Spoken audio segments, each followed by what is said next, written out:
From smartphones to apps, हम Indians China को हर front पे बॉयकॉट और बैन करना चाहते हैं। लेकिन आज मैं बात किसी चाइनीज ऐप या स्मार्टफोन को बैन करने की नहीं करने वाला।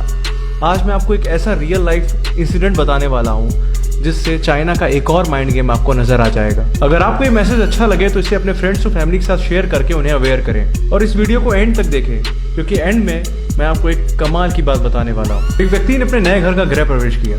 उसने अपने सारे दोस्तों को बुलाया, उसके सारे दोस्तों ने उसे गिफ्ट दिए। नेक्स्ट मॉर्निंग जब उसने सारे गिफ्ट्स खोलना शुरू किए तो सरप्राइजिंगली एक दो गिफ्ट्स को छोड़कर सभी में उसे मिले laughing Buddha, feng shui pyramid, Chinese dragon, tortoise, feng shui coins और हाथ हिलाती हुई बिल्ली। साथ में मिले डिस्क्रिप्शन में इन गिफ्ट्स के यूसेज और इनके रखने के सही डायरेक्शन के बारे में लिखा हुआ था। Laughing Buddha for money and happiness, पानी में डूबा हुआ कछुआ कर से मुक्ति, चाइनीज ड्रैगन रोगों से मुक्ति, feng shui coins for good luck. अब बात आती है चाइना के माइंड गेम की। Feng shui, it is the mind game of China.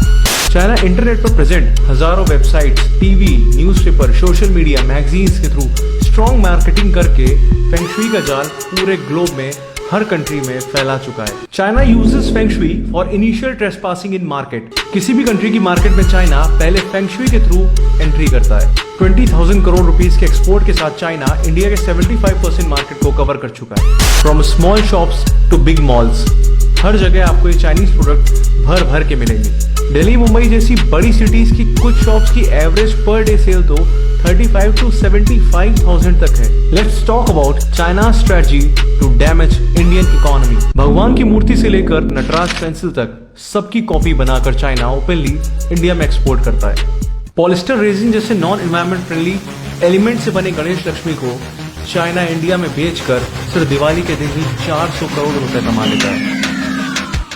Communist China ने इसी तरह इंडिया के हजारों craftsman, small factories, cotton industries, handicraft को बुरी तरह डैमेज कर दिया है। कुम्हार, बढ़ई, लोहार, कर्मकार जैसी 2 करोड़ से ज्यादा पॉपुलेशन वाली जातियों के लोग आज बहुत पुअर कंडीशन में हो चुके हैं। चाइना ने हमको एक मैन्युफैक्चरिंग हब से हटाकर एक मिडिल मैन बनाकर खड़ा कर दिया है। अब बात करते हैं चाइना के दूसरे एस्पेक्ट की, चाइना साइकोलॉजिकल वॉरफेयर। अब जंग सिर्फ आर्म्स एंड एम्यूनिशन से नहीं, साइकोलॉजिकली भी लड़ी जाती है। चाइना फेंग शुई का यूज एज अ वेपन कर रहा है to destroy the spirituality of India. Let's talk about most famous laughing Buddha. Is it really Mahatma Buddha? No, Mahatma Buddha ने कभी नहीं कहा कि आप मेरी इस तरह की मूर्ति अपने घर में रखो तो आपको गुड लक और प्रॉस्पेरिटी मिलेगी। अफसोस की बात यह है कि आज हम इंडियंस, स्पेशली हिंदूज, तुलसी ऐसे पेरेनियल और मेडिसिनल प्लांट से ज्यादा लाफिंग बुद्धा को अपने घर में जगह देने लगे।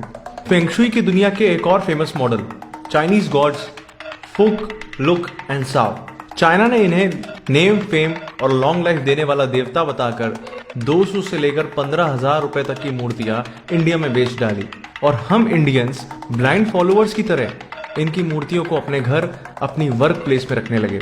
मार्केट में ऐसे बहुत से चाइनीज फेंग शुई प्रोडक्ट्स हैं जो आपको नेम, फेम और मनी देने का यकीन दिलाते हैं। अगर ये काम करता है तो चाइना इसका यूज अपने कंट्री में क्यों नहीं करता? यदि ऐसा होता तो चाइना में हर 10 में से एक व्यक्ति गरीब ना होता। कमाल की बात यह है कि 1949 में पीपल्स रिपब्लिक ऑफ चाइना की फाउंडेशन के बाद चाइना ने फेंग शुई को as a feudalistic superstitious practice, as a social evil declare करके अपनी कंट्री में ही बैन कर दिया। फेंग शुई की प्रैक्टिस करने वालों को चाइना के रेड गार्ड्स बेरहमी से मारते भी थे। आज भी चाइना में feng shui as a consultancy business, as a practice ban है। This is China psychological warfare. अपने देश में अंधविश्वास को बैन कर दूसरे के देश में इसको बढ़ावा देना, दूसरे के देश में उसका व्यापार करना, अपनी इकोनॉमी मजबूत करना और दूसरे की स्पिरिचुअल रूट्स को पूरी तरह डैमेज करना। फेंग का मतलब होता है हवा, विंड, और शुई का मतलब होता है पानी, वाटर। फेंग शुई मीन्स हवा, पानी यानी इन्वायरमेंट। कमाल की बात यह है कि क्लासिकल फेंग शुई में इन सब चीजों का कहीं भी जिक्र नहीं है। ना ही क्लासिकल फेंग शुई कहती है कि आप इन सब ढोंग और अंधविश्वास में पड़ो। Classical feng shui is actually based on calculations and mathematical formulas, जिसका यूज आर्किटेक्चर और कंस्ट्रक्शन के लिए होता था। तो अब बात आती है कि हम इंडियंस क्या करें। मैं आपसे ये नहीं कह रहा अगर आपके पास ये सब है तो आप इसे निकाल कर घर से बाहर कर दें या इसे तोड़ डालें। Breaking is not an option, क्योंकि इसमें आप अपना पैसा लगा चुके हैं, आप इसे खरीद चुके हैं और इसको डिस्ट्रॉय करके आप चाइना का कोई भी लॉस नहीं कर रहे। Hashtag vocal for local. Let's buy made in India products. जरूरी नहीं कि देश सेवा करने के लिए आपको बॉर्डर पर ही रहना जरूरी है। आप अपने देश के बने प्रोडक्ट्स को भी यूज करके देश सेवा कर सकते हैं। Let's focus on make in India and not break in India.